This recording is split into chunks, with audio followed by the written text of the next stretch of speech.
పిల్లలకి వస్తు జాగ్రత్త, జంతువులంటే ప్రేమ, ఎదుటివారి మీద అభిమానం, ప్రేమ, ఇవన్నీ మనం చెప్తూ ఉంటాం కదా. వాటిని మనం చిన్నప్పటి నుంచి పిల్లలకి నేర్పాలి. ఎలా నేర్పుతాం? లెక్చర్లు ఇస్తామా?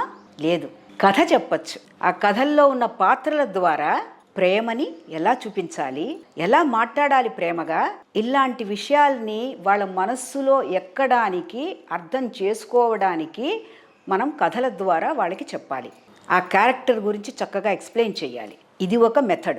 రెండోది మొక్కల్ని పెంచడం. వాళ్ళ చదువుకునే రూమ్లో, బాల్కనీలో ఇండోర్ ప్లాంట్స్, ఆ మొక్క తెచ్చి పెట్టుకోవాలి వాళ్ళే. దానికి ఒక పేరు పెట్టుకోమని చెప్పాను, దాంతో మాట్లాడమని చెప్పాను, దానికి రోజు నీళ్లు పోయాలి, దాన్ని చూసుకోవాలి. అంటే ప్రేమ అనేటువంటిది మాటలతో మాత్రమే కాదు, చేతలలో కూడా చూపించాలి అనడానికి నిత్య జీవితంలో వాళ్ళకి అనేక యాక్టివిటీస్ని ఇవ్వాలి.